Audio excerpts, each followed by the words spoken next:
Hi everyone, this is Michał from Airhead, and today we'll go through a couple questions from the Airhead's Question Bank from Meteorology ATPL subject. So let's just jump straight into the question number one. Referring to the annex, the cloud in the image is. So let's look at the image. So here we can see a single sheep-like cloud, which will be a cumuliform cloud. These cumulus clouds can appear on their own on the sky, or there can be a lot of them. However, if you see clouds that are relatively small, are at a relatively low altitude, these will most likely be cumulus clouds. Looking at the other answers, you have cumulonimbus capillatus.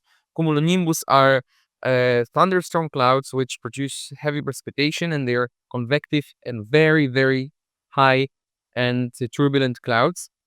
So this absolutely will not be the correct answer. And altocumulus castellanus. Altocumulus clouds are medium level clouds, which are altop are medium level clouds. These will be much higher than this one right here. And of course, that is why the cumulus makes the most sense. Cumulus clouds are by definition convection clouds, meaning there is an upward motion of air that pushes the cloud up, creating a cumulus cloud. This can happen for various reasons, such as orographic, such as due to the heating from below, um, and conversion, and also cause the convection, so upward movements of the air. So in this case, heating from below. So if there is a sun heating up a surface, then the air starts moving up, creating the clouds. The vertical growth is restricted by subsidence inversion. So of course, inversions stop the upward movement of the air because of the stable layer, meaning there is no more cloud formation. This is also one of the reasons why most of the weather, and when I say most of the weather, it's almost all of it, is contained within the troposphere. As when the temperature stops dropping in the tropopause, there is no allowance for the vertical movements of clouds. The cumulus clouds, the cumulonimbus clouds, can sometimes protrude through the tropopause. However, this is mainly due to the inertia of the air going up, and you'll only see a little bulge on the top, and the clouds will not go any further. So going to question number 2, which type of fog is associated with the horizontal movement of air, movement of warm, moist air over a cold surface? So, of course, if you see a word horizontal movement of air, you always think advection. So by definition, advection is the horizontal movement of air. So this question becomes much easier once you say that out loud, and this most likely will be the advection fog, as you have more warm air over cold surface. Remember that if the situation is reversed, so you have a warm a surface and cold air, this would be the um, Arctic smoke, sometimes called also freezing fog. Think about it as, say, for example, if you have a hot cup of tea, you can see little water vapor particles above it. And this is the exact same principle. So you have a warm body of water or surface, and then you have a colder air. Radiation fog, on the other hand, is when the ground, due to if there is cloudless sky, usually at night, is dropping in temperature. So you have a colder surface again because of the radiation. The surface is cooling down, and this can cause formation of fog. However, prerequisite for a radiation fog is very light, up to 2-3 knot winds, and cloudless skies. And upslope fog is usually identified by, of course, first of all, presence of some orographic movements of air. So there needs to be a mountainous area, and this one is mainly the upslope fog will usually be connected with the uh, dropping temperature of air with altitude as the air is pushed up a mountain.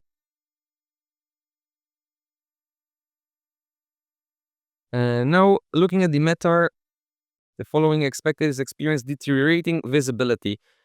So here we can see four METAR messages, and remember that the METAR can include a trend message. In this case, you can immediately see you have becoming, no significant clouds or weather, and becoming again. So the becoming is a trend.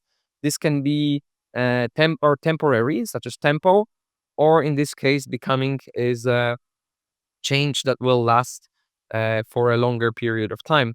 And here you can see you have four different airports. So the first one designates the airport. Then we have 19th of the month at 10:50 Zulu. We have wind blowing from 070 degrees at 3 knots. Visibility 3,000 meters. Temperature and dew point 8 and 5. QNH 1019er. So here you can see that the visibility is from 3,000 is going to become 8,000. So the visibility is improving. Here visibility 4,000, becoming no significant clouds. So again, there is no change in visibility according to this METAR. On the third one, you have visibility 3,000, no significant weather. So again, no change in visibility. And here we have a METAR 4,000 mist. So this means that there is mist, and it's becoming 1,000. So most likely the mist is either intensifying or becoming a fog. And this would be the correct one, EGLL. As you can see, 4,000 is changing to 1,000 meters visibility. Now next one. A pilot has been cleared to descend from the cruise flight level to the initial planned platform altitude of 5,000 feet on QNH 1006. If the pilot forgets to set the QNH, what is the true altitude when level? So assuming we do not have to do any temperature corrections, and the pilot is cleared to descend from a flight level. So flight levels are flown on standard pressure setting, meaning 1013. So now we know that if we are going to level off at 5,000 feet, having on our altimeter a standard pressure setting, and the actual QNH is 1006. So this means that if the station has a pressure of 1006, our altimeter, because the standard pressure setting is more, will consider a lower point because the pressure is dropping with altitude and increasing as you go down, meaning that our actual altitude will be less than the one indicated. In this case, we have 7 hectopascal difference times 30 per hectopascal, so 210 feet. So 5,000 minus 210. This will be our true altitude. Now, question number 5. A CB with thunderstorm has reached the mature stage. Which statement is correct? So remember that the thunderstorms have 3 stages. Initial with only updrafts, mature with updrafts and downdrafts, which is the most severe stage, and then the dissipating stage, which only have downdrafts, can last up to a couple hours, and there is light and continuous precipitation.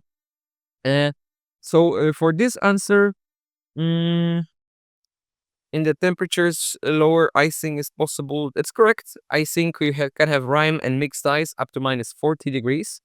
Hail occurs only in downdrafts. No, hail is very, very heavy. It can occur in both up and downdrafts because it can overpower the updrafts. That's why it's very dangerous. Severe turbulence occurs both in and outside of the cloud. This is the mature stage. This is the most dangerous one. And the freezing level in the whole cloud lies lower than outside of the cloud. Generally, for the formation of thunderstorms, we need at least 10,000 feet above the freezing level of unstable air, meaning this answer does not seem correct. And this is the correct answer. So for the last question, with flying at flight level 180 in northern hemisphere, an aircraft experiences right drift. So we have wind from the right side. What effect, if any, will have on true altitude? So Buy-Ballot's law says that if the wind is blowing from our back, then the low pressure is on the left side. Meaning in this case, we are flying from high to low. When you're flying from high to low, you need to watch out below, meaning your true altitude is decreasing.